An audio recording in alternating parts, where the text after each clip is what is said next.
사도행전 19장 1절부터 20절까지입니다. 교독하시고요. 마지막 절은 함께 읽는데 먼저 기도하시겠습니다. 주님 감사합니다.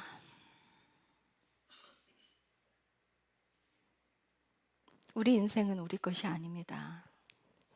예수님께서 말씀하셨습니다. 너희가 머리털 하나라도 희게 할 수 있느냐? 너희가 염려한다고 키를 한 자를 더할 수 있겠느냐? 우리는 병이 걸려 아파도 우리 병을 치유하지 못합니다.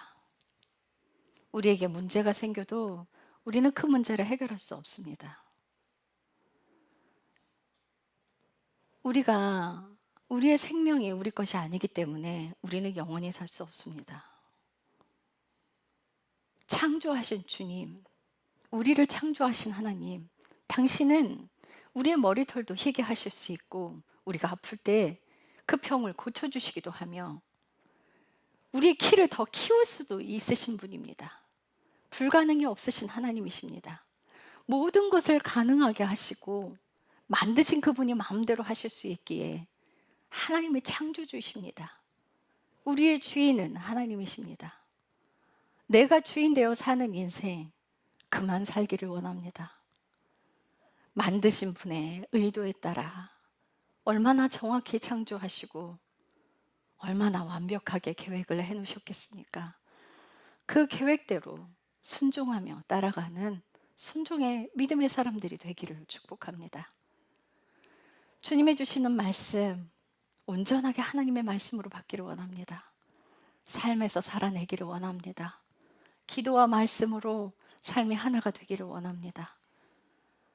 살아내는 믿음, 주님과 동행하는 믿음, 자기가 없어지는 삶을 사는 믿음, 앞이 아무것도 보이지 아니할지라도 주님 명령하시면 내 뒤져가는 믿음, 내 욕심이 아니라 하나님의 명령대로 사는 믿음, 내 계획이 아니라 하나님의 계획대로 사는 믿음 안에 있기를 원합니다. 주님 감사합니다. 예수님의 이름으로 기도드렸습니다. 아멘.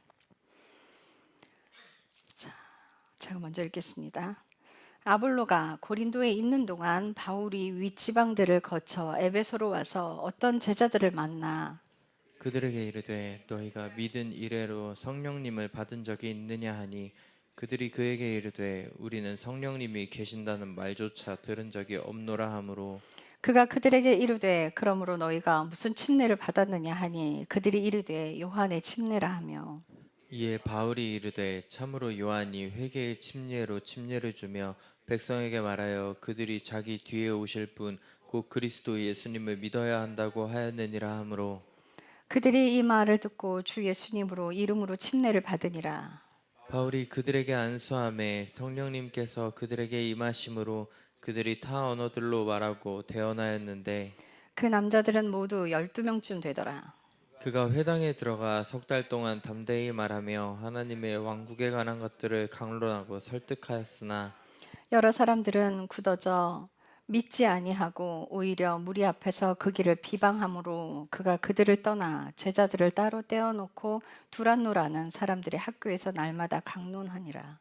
이 일이 2해 동안 계속해서 이루어졌으므로 아시아에 거하는 모든 자들은 유대인이나 그리스인이나 다 주 예수님의 말씀을 들었더라.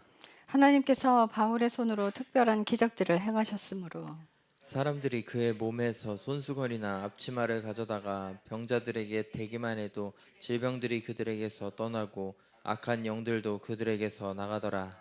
그때 떠돌아다니는 유대인들 중 어떤 자들 곧 마귀를 내쫓는 자들이 악한 영들이 들린 자들을 향해 스스로 주 예수님의 이름을 부르는 일을 하며 이르되 바울이 선포하는 예수님을 의지하여 우리가 너희에게 엄히 명하노라 하더라.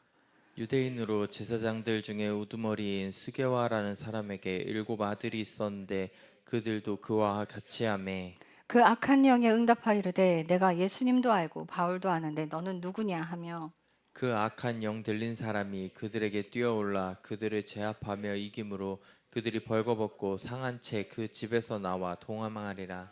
이 일이 에베소에 거하는 모든 유대인들과 그리스도인들에게도 알려지니 두려움이 그들을 모두를 덮쳤고 주 예수님의 이름이 크게 높여졌으며 이미 믿은 많은 사람들이 와서 자백하고 자기 행위들을 알렸으며 또 신기한 술수를 사용하는 자들 중에 많은 자들도 자기 책들을 다 가지고 와서 모든 사람들 앞에서 태웠는데 그들이 그것들의 값을 계산하고는 그 값이 은화로 5만 게임을 알아내니라. 함께 읽겠습니다. 이렇게 하나님의 말씀이 강력하게 자라고 세력을 얻으니라. 아멘. 바울이 두란노 서원에 와서 뭐라고 하냐면 너희가 믿는 자들에게 성령님의 세례를 받은 적이 있느냐 하고 물어요. 세례 요한이 물 침례로 회개하는 자들을 물 침례를 주었어요. 그러니까 물 세례라는 뜻보다는 원어에 가까운 해석은 침례예요. 이 침례라는 뜻은 뭐냐면 잠긴다는 뜻을 가지고 있어요. 물 침례를 받았다. 물속에 완전히 잠긴다는 거예요. 그러니까는 유대인들한테는 그 침례가 어떤 의미를 가지고 있냐면요. 무덤과 어머니의 자궁, 이 두 가지 의미가 같이 있어요. 무덤이라는 건 죽음으로 의미합니다. 우리가 침례를 받는다는 건 내 자아가 죽어지는 것을 상징을 해요.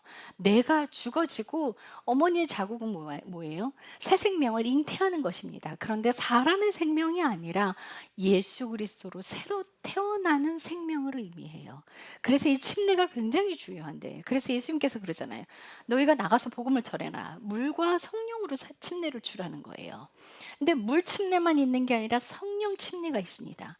이 성령 침례도 성령님에 잠겨야 되는 거예요.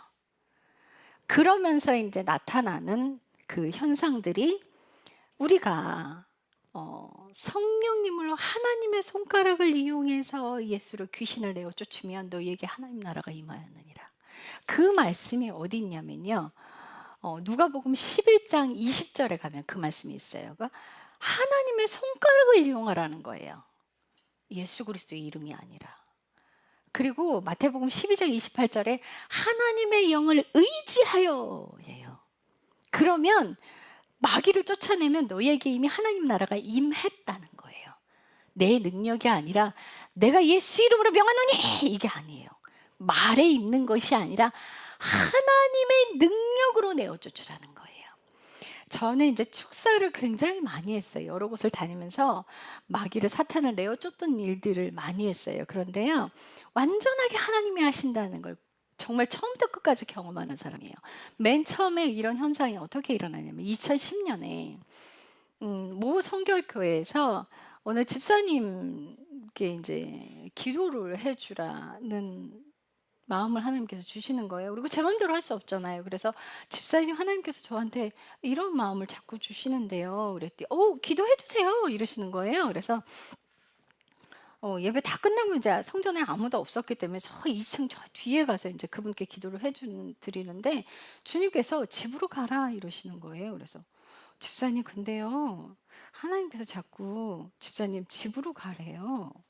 그러니까 그분이 예 오세요 이러시는 거예요. 그래서 이제 그 다음날 평일날 그분의 집으로 갔어요. 그래서 이제 그분의 배에 기도해드리니까 누우라고 누워서 이제 담요 하나 작은 거 덮어놓고 배 위에다 손을 그냥 얹고 있었어요. 저는 어떻게 해야 될지 몰라요. 손을 얹고 있었는데 가만히 기다렸죠. 그랬더니 갑자기 제 입에서 무슨 말이 툭 튀어나오는데 대언으로 나오는 거예요. 저도 깜짝 놀랐어요. 예수 이름으로 나가! 이게 대언으로 가는 거예요. 그러니까 사람이 손을 얹고 말로 내어 쫓는 게 아니라 하나님께서 제 입을 사용하고 계시더라고요. 그래서 손을 딱 얹고 있었는데 예수 이름으로 나가 이러길래 제가 깜짝 놀란 거예요. 제가 놀란 거예요. 제 입술에 말이 펑 하고 나가니까 이게 뭐야 이랬어요. 그리고 그냥 또 기다렸어요. 그랬더니 계속해서 예수 이름으로 나가요. 그러면서 귀신을 내쫓는 일이 벌어졌어요. 그리고는 그 집사님을 이제 여러 번 계속 만나면서 하나님께서 전하신 말씀이 시어머니 사랑하십시오. 그 악한 시어머니를 어떻게 사랑해야 합니까? 막 이러시는 거예요. 사랑하십시오. 회개하고 그분을 사랑해 주십시오. 하나님의 마음으로 사랑하십시오. 막 화를 내시는 거예요. 그 시어머니가 자기한테 얼마나 못되게 했는 줄 아니. 그래서 원수를 사랑하라고 하셨잖아요. 우리 힘으로는 안 돼요. 기도하고 합시다. 그분을 사랑하십시오. 그분이 이제 중국으로 떠나시면서 이제 이렇게 헤어지게 됐는데요. 하나님께서 그분의 삶에 이렇게 축사를 하시고 원하시는 건 뭐냐면 사랑이었어요. 사랑의 삶을 살라는 거죠. 예수님께서 많은 병자들을 고쳐주신 이유는요, 하나님의 명령대로 이래 살아가자 이 뜻이에요. 자, 우리가 은사를 이제 예수님을 믿게 되고 정말 우리가 이제 하나님의 뜻대로 삶을 살게 되면 손에 은사가 와요, 안 와요?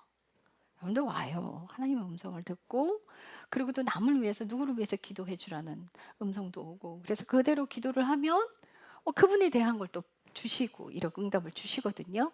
근데 이런 것들이 어느 목사님들은 직통 계시다. 음성은 없다라고 이야기를 해요. 만약에 하나님의 음성이 없다면 성경 읽을 이유가 없습니다. 왜냐하면 성경의 인물들은 다 하나님의 음성을 들었습니다. 그리고 하나님의 뜻대로 순종하라 말씀하시는데 들려야 순종을 할 거 아닙니까? 다윗은요 물었어요. 그 이상을 했어요. 들리는 것에 순종을 했을 뿐더러 앞으로 자기가 무슨 일을 해야 할 때 주님께 항상 물었습니다. 그 아들은 하나님 싸우러 갈까요 말까요? 가야 될까요 말까요? 어떻게 해야 될까요? 늘 물었어요. 그래서 바울이 시편의 고백에 내가 주의 전을 사모하는 것이 마음의 한가득이라는 거예요. 그래서 주의 전에서 주님을 바라보는 것이라고 번역이 되는데 그게 아니라 원어로 들어가면 주께 묻는 것이라예요. 주께 묻는 것이라.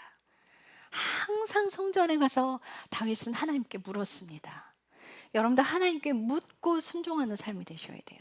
내 인생을 내가 계획해서 하나님 이대로 되게 해주세요 라고 기도하는 것이 아니라 하나님이 이런 일이 생겼는데 하나님 이것을 해야 될까요 말아야 될까요? 묻는 사람 되십시오. 묻지 않으면 사고 칩니다. 그리고 어떤 목사님 그래요. 제가 광주 집회 가서 담임 목사님하고 이제 대화를 하는데 자기가 원하는 대로 확 기도를 했어. 근데 응답이 없더래. 그래서 자기 마음대로 했대요. 그래서 목사님 응답이 없으면 하지 말라는 뜻입니다. 움직이지 마십시오. 움직이지 마십시오. 여러분들 그거예요. 답이 없으면 그 길이 아닌 거예요.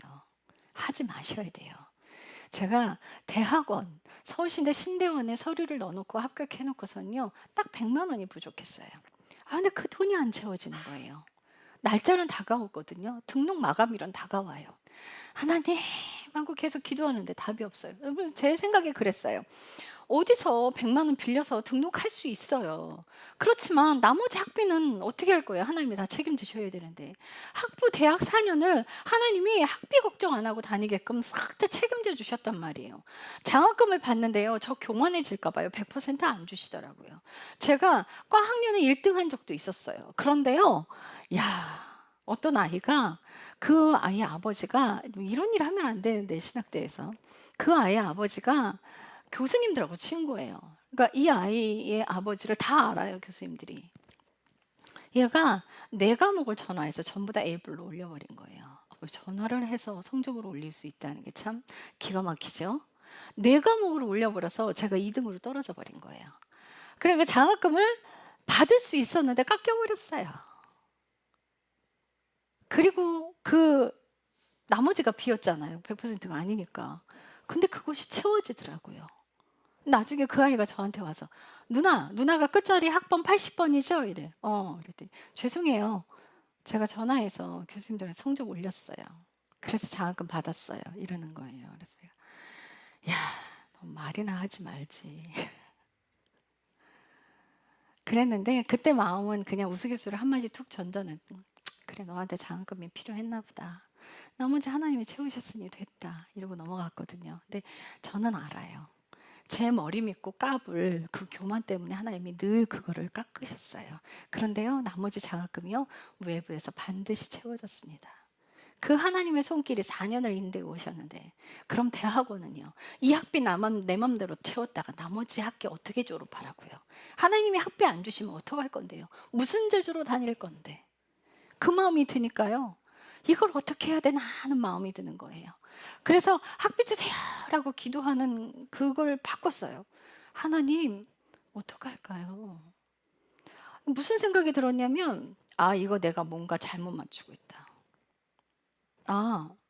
내가 하나님의 뜻과 뭔가 어긋나 있나 보다. 그럼 이거 어떻게 해야 돼? 하나님 저 어떻게 해요? 라고 물었어요. 그랬더니 그때 하나님께서 그때서야 응답을 주시는 거예요. 움직이지 마라 이러시는 거예요. 너 움직이지 마라. 내가 올해는 너의 가정을 세울 것이다 이러시는 거예요. 그래서 등록을 안 했어요. 등록 기간 딱 지나고 그 다음날 교수님한테 연락이 왔어. 화를 내시는 거예요. 전화하셔서. 뭐라고 화를 내시면 이 사람아! 이러고 소리 질러요. 돈이 없으면 연락을 해야지. 등록을 안 하면 어떡해! 이래요. 가지 말래요. 그래. 누가? 위에서. 신학대 교수님 뭐라고 하실 거예요? 하나님이 하지 말랐다는데. 그래서 그 해 대학원 못 갔어요. 그런데요. 그 다음 달에 우리 여동생을 하나님이 뒤집어 버리시더라고요. 와, 아찔했어요. 내가 만약 불순종했더라면 우리 여동생 못 돌아오는 거였네. 와, 그때 더 정신 차렸어요. 내가 하나님께 늘 물어야겠다. 그래서 다윗이 하나님께 물었던 게 막 그때 확대돼서 막 올라왔어요. 그러면서 하나님께서 사울을 버리는 거를 말씀하시는 거예요. 성경에 이렇게 돼 있어요. 사울을 버린 이유가 그가 하나님께 묻지 않고 사탄에게 물으러 간 거예요. 귀신에게. 그래서 버리셨다는 거예요. 하나님께 불순종한 것과 그것 때문에 버리셨대요. 우리가 우리 앞날에 우리 계획들을 어떻게 해야 나갈지 우리는 몰라요. 그래서 늘 앞에서 무슨 일이 있거든, 앞으로 계획을 전진해 가야겠거든, 여러분들 하나님 앞에 먼저 물으시는 분들 되셔야 돼요. 그런데요, 하나님 음성 그거 가짜입니다, 듣지 마십시오 하시는 목사님들 정말 불쌍해요. 왜요? 안 들어보셨어. 못 들어보셔서 그런 말씀하세요. 듣고 순종하는 삶을 사시는 목사님들은요, 그런 말씀 안 하세요. 뭐라고 말씀하시냐면 분별하십시오라고 말씀하세요.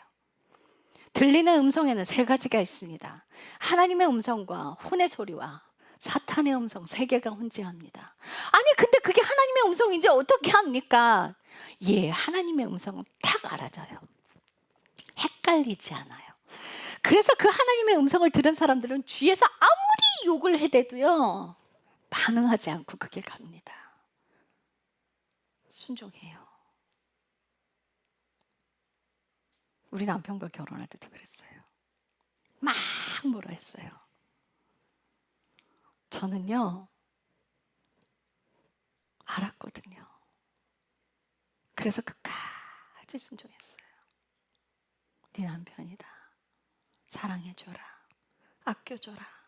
섬겨줘라. 이해가 되지 않더라도 사랑해줘라. 너에게 온유를 선물해 줄 거다. 너에게 주는 선물이다. 그 하나님의 음성에 예, 알겠습니다. 하나님이 주신 남편 하나님처럼 섬기겠습니다. 그 삶으로 들어갈 수 있었어요. 제 주변에 있는 목사님들 싹 다 반대하셨어요. 잘못 들었다 이야기하셨지만 저는 알았습니다. 듣는 사람은 압니다. 헷갈리지 않아요. 말려도 갑니다. 하나님을 사랑하니까. 하나님을 사랑하니까 순종하는 인생으로 들어가는 거예요.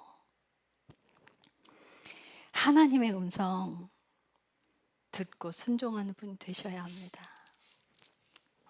자, 이렇게 하나님을 사랑하면 은사가 따라오고요. 하나님의 음성이 따라오게 돼 있어요. 자, 그런데요, 은사. 많은 분들에게 은사가 옵니다. 그런데 여러분들 주의하셔야 될 게 있어요. 하나님께서 은사를 주시는 건요, 받는 당사자를 다루기 위함에 있습니다. 은사가요, 자동으로 작동을 하더라고요. 제가 그걸 언제 느꼈냐면요, 어느 집회에 갔는데요, 앞에 계신 남자분이에요. 근데 보니까 이제 목사님이라고 명찰을 달고 계시더라고요. 근데 그분 허리에 자꾸 손이 가는 거예요. 그래서 모르는 사람이니까 왜 이래? 근데 제 마음에 교만도 작동했어요. 이게 함께 일을 하더라고요. 막 스물스물 올라오는 게 보이는데요, 또 손이 이렇게 가는 거예요. 그래서 얼른 가지고 왔어요. 그랬더니 주님의 음성이 딱 들려요. 잘했다. 함부로 쓰지 마라. 내 명령이 아니면 손대지 마라. 이러시는 거예요. 와, 깜짝 놀랐어요. 그리고 사역들을 하면서 제가 배운 거는요, 야, 사역은 하는 게 아니라 배우는 거로구나. 여러분, 축사요, 손대놓고 무조건 예수 이름으로 나가라 아니에요. 울산에 갔어요. 가정교회였어요. 제 기도를 받겠다고 많은 사람들이 모여왔어요. 그 교회 교인이 아님에도 불구하고 많은 사람들이 몰려와 있었어요. 뭐 사모님들도 계셨고 집사님, 권사님, 장로님들 되게 많이 몰려와 계셨어요. 그런데 이제 딱 이제 펼쳐놓고 이제 말씀을 딱 전하려고 딱 하는데 중학생 아이가 문을 열고 딱 들어오는 거예요. 근데 그 아이가 눈에 확 들어오는 거예요. 근데 얘가 들어와서요, 제 눈도 마주치지 못하고 막 도망을 가는 거예요. 그런데 또 2011년도, 12년도에 그 어떤 전도사 하나가 자기 여자친구를 데리고 나왔어요. 전도사님이 아니었다. 전도사님이 남동생인데 여자친구를 데리고 나왔는데 그 여자친구가 제 눈을 못 마주쳐요. 막 피해요. 왜요? 저를 무서워해서? 아니요. 제 안에 있는 예수님이 무서운 거예요. 누가? 그 안에 있는 사탄이. 그 안에 있는 사탄이 제 안에 있는 예수님이 무서워서 눈을 피하면서 도망을 치는 거예요. 그리고 자기 일어나서 화장실 가야겠다는 거. 말도 못하고 힘이 맥이 빠져 있어요. 이 아이가 그랬어요. 그 중학교 1학년짜리 아이가 들어와서 막 주방으로 도망가 버리는 거예요. 제 눈엔 그렇게 안쓰러울 수가 없어요. 그래서 사모님 저 아이 좀 데리고 오세요. 그랬더니 아이가 사모님 손에 붙들려 왔어. 와서 손을 딱 잡았어요. 잡았는데 막 힘을 줘요. 막 몸을 안 내주려고 힘을 줘요. 그래서 손을 다시 잡았어요. 잡고 걱정하지 마. 하나님은 널 사랑하셔. 그 아이 손을 잡고 가만히 있었어요. 저는 뭘 해야 될지 몰라요. 그냥 그분을 기다리는 거예요. 가만히 손을 잡고 기다렸어요. 그랬더니 제 입술에 대언이 뭐라고 나오냐면, 왜 나만 갖고 뭐라 그래! 하고 소리를 지르는 거예요. 진짜 깜짝 놀랐어요. 왜 나만 갖고 뭐라 그래! 이걸 2번이나 하는 거예요. 그 말이 제 입에서 무슨 정말 소리를 질러서 외치듯이 나가는 거예요. 그 소리를 딱 듣고 나선 이 아이가 그때부터 엉엉 울기 시작하는 거예요. 그러니 이제 성령님이 알게 해주셨는데 뭐냐면, 엄마가 자꾸 무슨 일만 있으면 얘한테만 뭐라 그러는 거야. 자기가 하지 않았는데, 자기 잘못 아닌데 그 아이한테만 계속 하는 거예요. 이 아이가 정말 말하고 싶었어. 근데 하지 못했던 그 말이 제 입속에서 터져 나오니까 얘가 울기 시작하는 거예요. 그때서부터 축사가 되기 시작하는 거예요. 그때서부터 나쁜 게 빠져나가는 게 코로 나가고 막 이게 귀로 나가고 하는 게 막 보이는 거예요. 제 눈엔 보였어요. 그리고 손을 댔는데요, 예수 이름으로 나가가 아니에요. 이 아이를 얼마나 사랑하시는지 하나님이 그 아이의 사랑에 대한 그 사랑의 노래를 부르는 것 같았어요. 내 딸아 사랑한다. 많이 힘들었지. 나는 네 편이란다. 네가 얼마나 귀한 존재인지, 네가 얼마나 보석 같은 존재인지 너 모른다. 나는 너를 너무나 아끼고 사랑한단다. 내 딸아 걱정하지 마라. 내가 너와 동행한다. 아무 염려하지 말고 내 품으로 들어와라. 이 아이가 엉엉 보는 거예요. 사역은 하는 게 아니라 배우는 겁니다. 함부로 쓰지 마십시오. 기다리십시오. 우리는 기다리는 거예요. 힘 빼고 그분이 하시기를 기다리는 거예요. 우리는 그냥 통로입니다. 하나님은요, 우리에게 뭐가 필요한지, 무엇이 부족한지, 어떻게 해줘야 되는지 너무 정확히 알고 계시는 분이에요. 우리는 그분이 우리를 사용하시게끔 내어드리기만 하면 돼. 여러분들 결단코 사용은 하는 것이 아니에요. 뭘 하려고 덤비지 마십시오. 기다리고 인내하는 걸 많이 하셔야 돼요. 서울 어디 가정교회를 또 갔어요. 그렇게 가정교회를 많이 보내셨어요. 근데 엄마와 자녀들, 아버지와 자녀들 사이가 너무 안 좋아. 제 큰딸한테 손을 댔는데요, 20분 이상을 아무 말씀 안 하셔요. 저도 아무 말 안 했어요. 그냥 가만히 손 대고 계셨어요. 먼저 나서서 뭘 하려고 들지 마십시오. 끝날 때까지 하나님 안 말씀하시면 나도 입 열면 안 되는 거예요. 그분이 하시는 거예요. 20분 시장을 아무 말씀 안 하죠. 가만히 손만 대고 계시는. 그리고 울기 시작하시는 거예요. 제가 울기 시작했어요. 하나님이 우시는 거죠. 막 울면서 이 아이가 얼마나 아픈지 그 마음을 만져주시는 거예요. 여러분, 하나님 사랑이에요. 인격적이신 분이에요. 그 사람의 상처, 그 사람의 죄들을 함부로들 주지 않으십니다. 여러분들 그걸 하셔야 돼요. 사역자들 자기 권위 내세우지 마십시오. 낮아지십시오. 하나님의 이름 높이시고 여러분들 뒤로 물러나세요. 그분께 온전한 통로만 되십시오. 은사 잘못 쓰기 때문에 욕 먹는 거예요. 여러분들 은사만 갖고 돌아다니면 진짜 큰일 나요. 제가 그래요. 은사만 갖고 돌아다니면 정말 큰일 납니다. 말씀이 없이는 생명이 없는 겁니다. 자기 말씀이 있대. 근데 그분이 말씀이 있다고 하시는 건 뭐 강대상에서 말씀을 전하시는 걸 말씀이라고 하시더라고. 아닙니다. 여러분들 잘못 알고 계십니다. 말씀이 있다는 얘기는 뭐냐면요, 살아낸 사람에게 하나님의 능력을 주신다는 뜻이에요. 삶을 살아낸 사람, 그 인내의 사랑의 삶을 살아낸 사람, 용서의 삶을 살아낸 사람, 자기가 죄인임을 인식하고 회개하는 삶을 살아낸 사람, 그 사람을 통해서 하나님의 말씀을 주시는 거예요. 그래서 그분에게는 성경 말씀을 막 열어주십니다. 그게 말씀입니다. 성경을 지식적으로 풀어서 말을 한다고 그것이 말씀이 있는 것이 아닙니다. 바울이 그래요. 내가 가서 알아보리라. 하나님 나라는 말에 있지 않고 능력이 있느니라. 내가 가서 알아보리라. 그 뜻은요, 살아낸 자의 말에 능력이 있다는 거예요. 사랑하는 삶을 살아내십시오. 인내하는 삶을 살아내십시오. 그게 예수 그리스도의 생명이 들어오는 길입니다. 나를 드러내는 길, 칭찬받고 싶은 그 길에는요, 여러분들 사탄의 생명이 들어와요. 반대길로 가는 거예요. 사람에게 인정받으려고 하지 마십시오. 하나님께 인정받는 인생 되십시오. 그분은 말씀하십니다. 뒤로 물러나라. 기다려라. 나의 말을 하거라. 베드로전서 4장 11절에 너희가 섬기려거든 하나님이 하시는 것처럼 섬기고, 너희가 말하려거든 하나님이 말씀하시는 것처럼 말하고, 너희가 무엇을 하려거든 하나님이 주시는 힘으로 하라는 거예요. 그러면서 그래요. 이것은 예수 그리스도를 통하여 하나님이 영광 받으시기 위함에 있다는 거예요.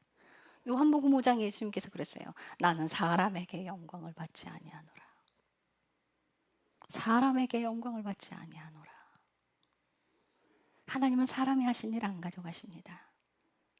우리가 자아가 죽어져서 자신을 드러내지 않고 순종하는 사람이 순종한 일, 그것을 가져가시는 거예요. 하나님의 명령대로 순종하는 인생을 사는 사람, 그 사람이 순종한 그 일의 영광을 받으시는 거예요. 내가 너무 잘 돼서 하나님 영광 받으십시오 한다고 그것이 하나님께 영광이 되는 것이 아닙니다. 우리 영광의 발소 올려드립니다 라는 거 아니에요. 그거 영광 아니에요. 죄송합니다. 그거 영광 아니에요. 여러분들 십자가의 삶을 사시는 게 영광입니다. 여러분들 자아가 죽어지는 그 길을 사시는 게 영광입니다. 그분의 명령대로 순종하는 인생을 사시는 것이 영광입니다. 나는 죽고 예수로 사는 삶, 그것이 하나님께 영광입니다. 은사 잘못 쓰면 큰일 납니다. 은사 잘못 쓰면요, 대우받는 자리로 가요. 자기를 드러내요. 그렇게 자기를 드러내요. 그리고 은사를 부정하지도 마십시오. 큰일 납니다. 바울의 손수건만 가지고 가서 손을 그걸 얹기만 해도 병자들이 나았어요. 바울에게 은사가 따라왔단 말이죠. 말씀을 가지고 있다고 하는데 은사가 없으시다고요? 여러분들 말씀 가지고 있으십니까? 살아내셨습니까? 지식을 풀어내는 게 아닙니다, 여러분. 이 지식을 풀어내는 게 아니고요, 삶을 살아낸 사람이 선포하는 그게 말씀이라는 거예요. 그렇게 사시는 분이면요, 은사는 자동으로 따라옵니다. 이 은사와 말씀을 분리시킬 수 없어요. 이 오해예요, 다. 오해입니다. 은사 함부로 쓰지 마세요. 주님의 명령대로만 사용하십시오. 예수님께서 그러세요. 나는 아버지가 하시는 일을 보는 것 외에 스스로 아무것도 할 수 없노라. 나는 아버지가 하시는 일을 보는 것 외에. 요한복음에요, 한 3-4군데 그 말씀이 있어요. 스스로 아무것도 할 수 없노라요. 그분이 말씀하시는 거를 말씀하신다는 거예요. 여러분, 모든 병자들을 고쳐줬다면 예수님을 따라오면서 예수님의 옷자락을 잡으려고 덤비지 않았을 겁니다. 예수님은요, 아버지가 명령하는 곳에만 손을 댔습니다. 성전 미문에 앉아있는 그 앉은뱅이요, 예수님 시절에 앉아 있었어요. 그 아름다운 문이거든요. 성전 미문이. 아름다운 그 문에 앉아있는 그 안진뱅이는요. 예수님 늘 그 길을 지나다니셨어요. 그런데 안 고쳐주셨어요. 왜요? 아버지 명령이 없었거든요.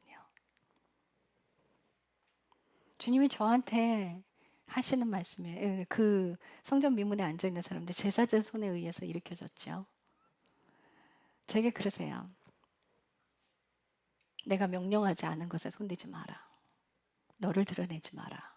네가 죽은 사람을 살렸을지라도 네가 교만하면 그건 네가 한 거지 내가 한 게 아니다. 내 자신을 드러내는 거, 나를 자랑하는 게 그게 하나님의 영광 가리는 거예요. 그게 내가 드러나는 일인 거예요. 그럼 하나님이 하신 게 아니래요. 그럼 불법을 저지른 거죠. 마태복음 7장이 그래요. 마지막 날에 되면 주여 주여 하는 자마다 천국에 갈 것이 아니요. 그러면서 뒤따라오는 구절이 그거예요. 내가 예수님과 함께 길거리에서 함께 다니고 예수님과 함께 먹고 마시지 않았습니까? 내가 예수님의 이름으로 귀신을 내어쫓고. 근데 예수님 말씀이 참 특이해요. 나는 너를 도무지 알지 못하노라. 그리고 또 한마디 하세요. 이 불법을 행하는 자들아 내게서 떠나가라. 은사를 쓴다고 하나님은 사람이 아니라는 거죠. 이 불법을 행하는 자들아 내게서 떠나가라. 하나님의 명령이 아니면 손대지 말아야 돼요. 그분의 명령이 아니면 함부로 쓰는 게 아니에요. 은사는 개발하면 할수록 개발이 됩니다. 후 불기만 해도 쓰러져요 사람이. 근데 자기를 드러내고 있어요. 굉장히 위험한 거예요. 그러신 분들 많습니다. 병 고치시는 분들 많습니다. 근데 기가 막힌 건요. 여기서 뭐라고 하냐면요. 사탄이 어떤 유대 형제들이 내가 바울이 믿는 예수님을 의지하여 명하노니 사탄아 물러가라 그래요. 근데 이게 악한 영이 뭐라고 하냐면 내가 바울도 알고 예수도 아는데 넌 뭐냐 이래요. 막 귀신 사역을 축사하는 사역을 하는 이 전도자 있어요. 그 사람이 이제 축기 사역을 하는데요. 그 안에 있는 상대 안에 있는 그 사탄이 뭐라고 하냐면 너의 하나님은 올바르지 않다는 거야. 난 네 말 안 들을 거래. 여러분 사탄 정확히 알아요.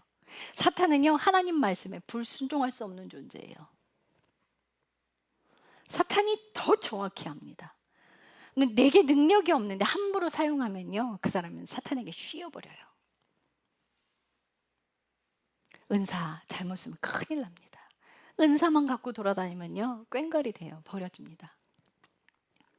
사역자들 주의하셔야 됩니다. 이제 마지막 때가 되면요 사역자뿐만이 아니라 평신도들에게도 막 쏟아질 거예요. 이제 때가 되면 우리 아이들이 다 환상을 보게 될 거고요. 어른들은 꿈을 꾸게 되고 손에 은사들이 막 쏟아질 거예요. 평신도들에게 쏟아질 겁니다. 왜요? 그 사람을 다루기 위해서. 또 하나 은사는요 하나님 나라를 이 땅에서 이루어 가기 위해서 필요한 거예요. 그 설명을 너무 잘하고 있는 게 고린도전서 13장 8에서 이건 찾읍시다. 고린도전서 13장 8에서 12절.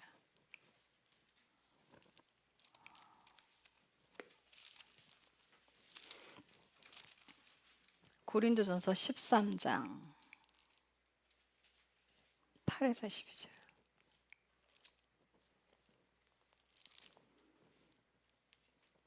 다 같이 읽겠습니다. 시작. 사랑은 결코 없어지지 아니하나 대언들은 있다 해도 없어질 것이요 타 언어들도 있다 해도 그칠 것이며 지식도 있다 해도 사라지리라. 우리가 부분적으로 알고 부분적으로 대언하나 완전한 것이 오면 그때에는 부분적인 것이 없어지리라. 완전한 것이 오면 부분적인 것이 없어지리라. 자 보세요. 8절에 사랑은 결코 없어지지 않을 텐데 그 전절에 고린도전서 13장에 사랑을 쫙 설명하고 있어요. 사랑이 무엇인지. 그렇게 설명하면서 자기 몸 불사르고 내어줄지라도 사랑이 없으면 그 사람은 버려진다는 거예요. 성내지 마라. 쉽게 성내지 마라. 화내지 마라. 인내해라. 사랑해줘라. 한없이 인내하고 한없이 잡아주고 한없이 덮어주고 자기를 자랑하지 않고 자기를 부인하고 성내지 아니하며 교만하지 아니하고 그 삶을 사는 것이 그게 하나님의 뜻이고 그게 생명으로 가는 길이고 그게 사랑이라는 거예요. 사랑할 만한 사람을 사랑하는 것이 아니라 사랑할 수 없는 사람을 사랑하라는 거예요. 그게 하나님의 뜻이라는 거죠. 그 인생을 살아가게 되는데 그럴 때 그때 하나님께서 타 언어들을 이게 뭐예요? 방언이에요. 방언도 그치고 은사도 그치는데 완전한 것이 오면 부분적인 것이 없어진대요. 이 완전하다라는 뜻은요. 이게 여러분들 이 원어로드가 완전하다라는 뜻 무슨 뜻을 내포하고 있는 거예요? 완벽하다라는 뜻을 내포하고 있는 거예요. 그 어떤 목사님은 그래요. 성경이 완전하기 때문에 성경 66권이 있기 때문에 은사는 다 그쳤다라고 이야기를 해요. 여러분 성경은요. 제가 쉽게 설명드릴게요. 성경과 하나님이 계셔요. 하나님이 완전하십니까? 성경이 완전합니까? 예, 하나님이 완전한 분이시죠. 이 성경은요, 하나님을 다 담아낼 수 없어요. 제자들이 그래요. 예수님이 그들과 함께 계시다가 승천하셨어요. 그럼 예수님이 하신 일들을 다 기록해도 부족하겠지만 기록을 다 못한다는 거예요, 여기다.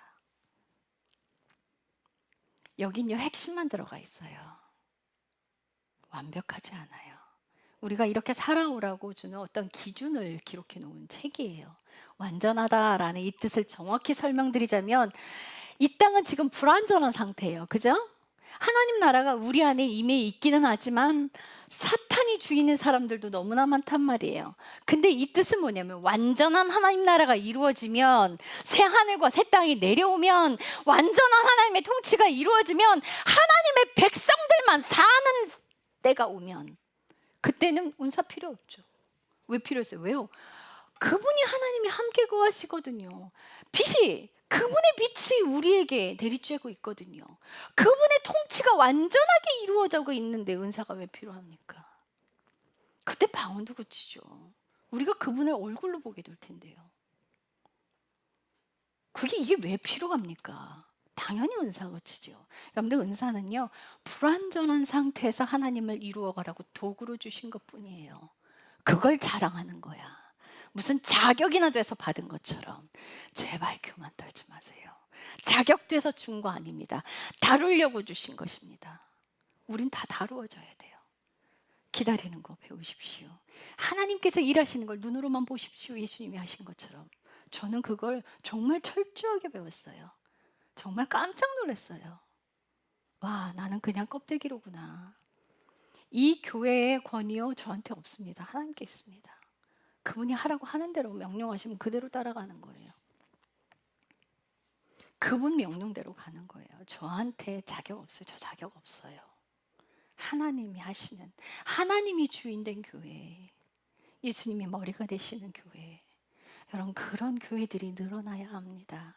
하나님 나라 확장은요 말로 전하는 게 아니에요. 여러분들 강남 땅에 TV에다 성경 메시지 막 띄워보낸다고 할렐루야 하고 계시죠.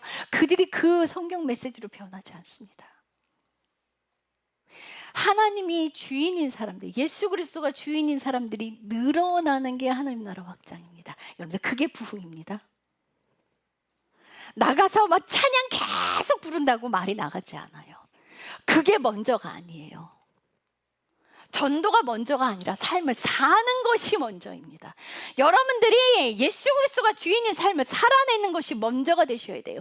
그게 먼저가 돼야 밖에 나가 찬양하는 거 할 수 있고요. 그게 먼저가 돼야 밖에 나가 회개하라는 메시지를 전할 수 있게 됩니다. 여러분들 무엇이 우선순위인지 바로 보십시오. 우선순위가 바뀌어 있어요. 집에서 엉망으로 하면서 교회 와서 헌신봉사해. 그러니까 자기만 자랑하고 있지. 그러니까 자기만 드러내고 있지.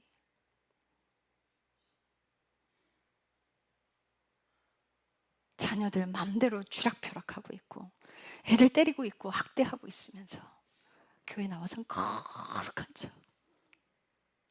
저는 두 얼굴을 가진 사역자들 너무 많이 봤어요. 너무 많이 봤어요. 죄송합니다만 역겹습니다. 진짜. 저는 그분들을 만나기 전에 너무 괜찮으신 분인 줄 알았어요. 아이들을 보기 전까지. 정말 싹싹하고요. 말씀도 조심하게 하시고요. 근데 그 아이, 그 가정을요, 깊게 들어가서 만나니까 아이들이 상처투성인 거예요. 집회를 하는데 둘째 아들이요, 얼마나 가슴이 아픈지 제가 통곡을 했어요. 그 아이를 끌어안고 뭐라고 소리를 질러냐면, 도대체 이 상처가 어디로부터 왔습니까? 부모들은 거룩하게 사는 것 같은데 도대체 이 아이 상처가 어디로부터 왔습니까? 이 아이가 왜 이렇게 상처투성입니까? 이 아이는 왜 이렇게 외롭습니까? 부모가 두 얼굴로 살아가요. 너무 무서워요. 아주 밖에 나가서 얼마나 친절한지 몰라. 아이가 막 화를 내고 있었어요. 막 짜증을 내고. 그러니까 그 딸아이를 확 데리고 끌고 들어가요. 애가 웃으면서 나와. 소름 돋는 거예요. 어떻게 그렇게 가능해져? 그래 나중에 우리 여동생이 불러서 물어봤어. 얘야, 걔 이름을 부르면서, 얘야 너 어떻게 웃고 나와? 움찔하더래. 괜찮아, 이모한테 말해도 돼. 엄마가 나갈 때 안 웃으면 사람들 가고 100대 때린대요. 우리 예찬이를 그 집에 맡겨놨는데 우리 은정이가 불안해서 견딜 수가 없대. 돈을 주고 다른 애 보는 사람한테 맡기는 것보다 더 불안하더라. 언니 나 너무 불안해, 너무 불안해 막 이래요. 그리고 다녀왔는데 우리 예찬이가 아기 때였어요. 쟤는 지금 기억을 못 할 거예요. 6살, 5살 그때였으니까. 얘가 막 되게 까불잖아요. 건강한 아이니까. 그러니까 얘랑 예찬이랑 친구인 아이니까 걔가 이야기하는 거예요. 조용히 해. 니네 엄마는 안 때리지? 우리 엄마 아빠는 드럼체로 얼굴 때려. 와. 밖에 나가서는요, 얼마나 거룩한 척 하는 줄 아세요? 얼마나 겸손한 척 하는 줄 아세요? 삶을 살아내십시오. 가정이 깨어져 있는데 어떻게 교회가 건강합니까? 가정이 산상조각 나서 아이들이 다 상처투성인데 어떻게 교회가 건강합니까? 가정이 살아나지 않으면 교회에 답은 없습니다. 가정이 건강해야 교회가 건강해집니다. 제발 가정에서부터 살아내십시오. 살아내십시오. 여러분들이 하나님을 사랑하신다면 그 삶이 먼저입니다. 잘 먹고 잘 살라는 게 아니에요. 자아가 죽어지는 인생을 살라는 거예요. 아이들 눈높이로 내려가세요. 아이들 눈높이로 무릎 꿇으세요. 아이들과 교제하십시오. 아이들이 무엇을 원하는지 들어보십시오. 언더스탠이 무엇인지 아십니까? 언더가 내려가다는 뜻이에요. 내려가서 들으라는 거야. 지시하지 마세요. 명령하지 마세요. 남편 섬기세요. 똑똑한 척 하지 마십시오. 사랑은 말로 하는 것이 아니라 살아내는 것입니다. 여러분들 원하는 인생이 아니라 하나님이 원하시는 인생 사십시오. 사랑하는 그 삶은 살아내십시오. 희생하는 그 인생 살아내십시오. 자기를 드러내지 마십시오. 하나님을 사랑하고 나를 낮추고 나를 계획하고 나를 창조하신 그분의 뜻대로 내가 원해서 사는 것 아니라, 내가 원해서 하는 것이 아니라 그분이 주인이신 그분의 명령대로, 그분 뜻대로 사는 인생. 여러분들 그렇게 살아가시면요, 약속하건대 끝까지 가실 수 있습니다. 여러분 약속하건대 영원한 생명 가실 수 있습니다. 자꾸 나를 드러내고 칭찬, 사람에게 인정받으려고 하니까 그래서 못 가시는 거예요. 기도하겠습니다.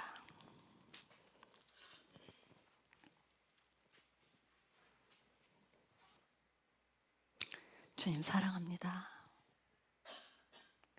살아내는 그 인생 쉽지 않습니다. 그래서 우리는 기도해야 하고 말씀을 읽어야 합니다. 말씀 보고 기도하는 것은 삶을 살기 위해 하는 것입니다. 사랑하라 명령하신, 원수를 사랑하라 명령하신 하나님의 명령을 살기 위해 말씀 보고 기도하는 것입니다. 예수님과 교제하는 그 시간, 깊게 들어가는 그 시간, 골방으로 들어가라 말씀하신 주님, 나랑 1대1로 대화하자 말씀하시는 것입니다.